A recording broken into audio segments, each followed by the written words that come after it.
Good afternoon. It's always great to come up last. I've got the easy part of this discussion because I'm just going to cover the agenda is one of the things that I'll do. And the other, as we get close to the end, if Rob has promised me, we're going to get to our special guest video. But if for any reason he's running a little bit late and you see me come up and goose him and he goes like that, that's my other role. So we're going to talk about PI culture and assessment priorities, the blended learning and what it means to be all virtual, potential execution plan and design, and then keys to its success. And then, like I say, we've got a guest that will be joining us via video that I think you'll thoroughly enjoy, so be sure and hang out to the end of that. So with that, I'm going to turn it over to Rob. Thanks, Joel. As you might have gathered from my bio, I've spent my entire career in technology, and we've been involved in the Lean Six Sigma OpEx space since its beginning, and so I can't help but, we've had a lot of discussions about culture change and a lot of definitions about it, but what I can't help but look at all of this through the lens of technology, which has been my career. And so today what I really hope to do with this really significant challenge that you all face in culture change is perhaps introduce a technology that we have learned an awful lot about in the last 4 years. And that is how to use the internet to facilitate really interactive discussions and knowledge application and tool setting, tool expertise. And so the whole idea is, the internet is all about acceleration. Our world is all about acceleration. So how can we, in driving culture change, accelerate our speed to results by leveraging the internet? And so last year, Joel and I facilitated a session on culture change. And let's just imagine you've done an assessment of your organization and you're zeroing in on several priorities. And so what we're trying to do is think about how can we accelerate results on these priorities. So for example, we asked the question, what is culture change and what is it not? Well, it is a mindset change. It's common values. It's kind of how you work. These are the highlights of it. We're looking at this and analyze, now how are we going to spread this throughout the organization? What kind of barriers are you talking about? Well, there's too much training just for training's sake. There's a lack of clarity about where we're going and a lack of communication. What's worked? Well, what we want to do is build on a series of wins. Loved this person who talked about this, create internal raving fans, or engaging the masses. So what key nuggets came out? Well, we want to engage and educate the masses, but we want to create a core PI capability across the enterprise, and we want to set an end state, and desired end state, and then purposely move towards it. So now you and your OpEx team might be looking at this and say, what can I do? Joel and I did this, and we said, what might be helpful? And let's look at creating a core PI capability across the enterprise. How might we do that? How might we leverage technology to do that? And if we do that well, then we're going to also address communications, training for training's sake, etc. Now, before I go into the next stage, I need to do an operational definition, because we talked about what blended learning is, or we talked about blended learning, all virtual blended learning. Well, the traditional way of learning and what you might do is do an all-instructor-led series of workshops. Well, let's look at something called the Kirkpatrick model. Many of you may be familiar with it. Well, it says level one says, did they learn it? Or what's their reaction to it? You've got to have a positive learning environment. Level 2 says, what did they learn? You measure that via assessments. But level 3 says, what behavior change occurred? How well are these people able to apply it, and what results happened? What's our return on investment? Now, you got to get through the skill building. So the all-instructor-led approach kind of emphasizes level 1 and 2, but you guys want 3 and 4 because you got to get to 3 and 4 fast in order to accelerate toward the change. So what we've been all about for many of our years is flipping this concept. You may have heard of the flipped classroom. And so we've been doing e-learning work, but think of it more broadly as pre-work. Pre-work can be anything that fits your audience. It might be a book, it might be a movie, it might be a video, it might be an e-learning course, whatever it is for you. But the idea is you're putting responsibility on the person to learn the basics and have a positive learning experience.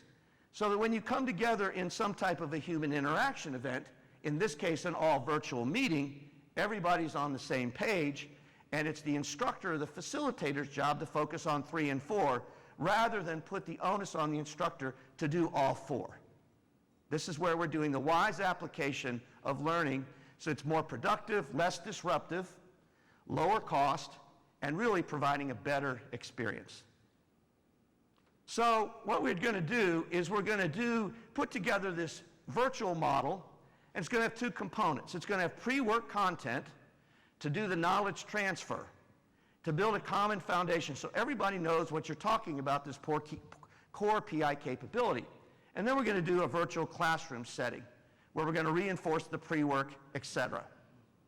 Now perhaps in your model where you're doing blended, you might want to add in some other things. Custom videos have been mentioned, or surveys. Where are people coming from? Perhaps you might want to have some assignments built in. Fill out this thing, do an assessment. And so what you might put together is a series of class activities. This one happens to be where I kick off with a survey, I welcome the team, we meet their coach. This happens to be one where we're going to look at value stream mapping, so we're going to do that pre-work. Maybe we do a Gemba walk. What is it you want people to do? But then there's that come to class thing. And that come to class is a virtual experience. So there are 4 keys to success in terms of making this model work. The first one is whatever you do with the pre-work on your own, it has to, of course, be technically correct. It's got to be engaging. It's inspiring. If your pre-work doesn't set up better human interaction, your pre-work is kind of a waste of time. So it's got to be practical and really fit the needs of the audience, whatever that may be. Now you come into the virtual class. And the virtual class, to really make this an interactive experience, everybody needs to participate. Our experience with this is that students are more engaged in a virtual class than they are in the face-to-face class. By using collaborative tools, the chat, the note-taking, polling questions, using breakout rooms. We often do our virtual classes with 12 people, put them in 3 different breakout rooms. And then with the pre-work, we use teachbacks to have the students explain what they taught, because you don't want to be redundant in teaching the stuff they did with the pre-work. Keep to the schedule, really important to finish on time. Using, if you've got a larger group, have an admin assistant. Keep the classes a reasonable size. These are the keys to success if this model intrigues you. The student or the participant has some responsibilities. They've got to complete the pre-work on time. The whole model breaks down unless they don't complete the pre-work, and they've got to have the expectation that they've got to be ready to speak and interact with the class. They've got to be a good team member. They've got to ask questions. And finally, the team leader or the facilitator or the instructor must know the pre-work content, because their job is not to be redundant with it. They've got to focus on the application. It's the pre-work's job to do 1 and 2. When we're in this virtual class, we're doing hands-on application, behavior change to drive toward results. And you've got to be really, really prepared as an instructor. You've got to know how to use this technology. We've used Adobe Connect as our tool to make it happen. Some of our instructors, the audio isn't as clear as it should be. You've got to invest in good audio equipment, speak clearly with an even pace, be concise, brief. So many of us as instructors, we get going on these stories and these war stories that we have, and the goal is to gauge everyone. So those are the keys. Now, the third gentleman that we're about to meet here is John Best. John is, much like Joel spent a lot of time running the AT&T deployment, John, 10 years ago, was the Executive Master Black Belt for Seagate Technology. He's been teaching Lean Six Sigma, process improvement related topics for most of his whole career. And John is the one who has invested so much time over the last 4 or 5 years putting together and figuring out how to leverage the internet for doing this kind of virtual teaching. And so John's going to give you a feel for what his setup is like. And then, and now I've just finished, and I'll goose John if he goes too long. So with that, let's take over for the video.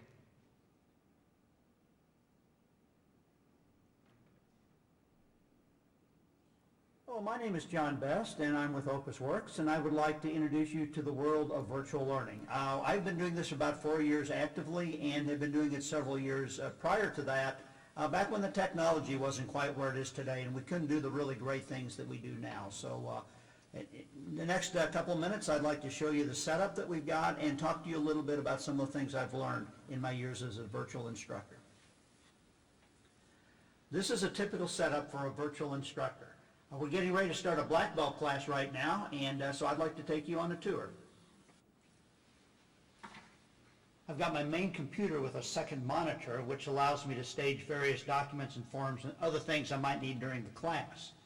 I have a second computer where I log in as a student, which allows me to see exactly what the student sees, because quite often the instructor view is different, and you want to know exactly what your students are experiencing. So if something goes awry, then you can make a correction very quickly. You need a very clear audio connection. And it's very important that you have a good microphone with a headset. And I have a very simple microphone, but it has great audio features, and also use a landline as a separate connection to keep from consuming bandwidth as we're tied into the internet on the class. The book of notes is very important, and as you can see, it's well annotated, so I know what we're going to say on each slide. After a while, you don't have to refer back to those, but you've got them there, and they provide definitely a consistency to your class. I also use a graphics pad and a stylus, which is very handy when you want to write on the slides and take notes. So part of the class, besides my main presentation, I have a whiteboard that's available, and we can use the graphics pad. We can actually write on the whiteboard, and the students then can experience this. And it's just like walking to the front of the room and writing up on a flip chart or whiteboard. Same experience. You can also annotate the slides. At the beginning, we have a chat discussion as people are signing in, and then we give them a few minutes to answer the questions, and you can take notes and write as you see fit. So it's another way of engaging the students, which is extremely important. We'll talk about that here in just a moment. Another way to engage the students is to use the class roster. In the first session, I have everybody introduce themselves, say something about themselves and their interests and hobbies, and then we can use that information throughout the course. I keep it handy each class, and then I can refer back to it and really personalize the training.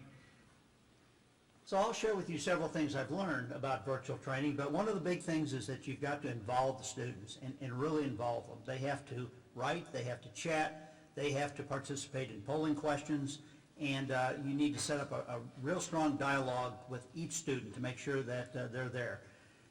You don't want them to multitask. You're going to be multitasking yourself as an instructor, but you want to be sure that since you can't see them, you want to be sure that they're fully engaged in the class. Another aspect is to be extremely well prepared, and even if it means rehearsing your classes in the beginning.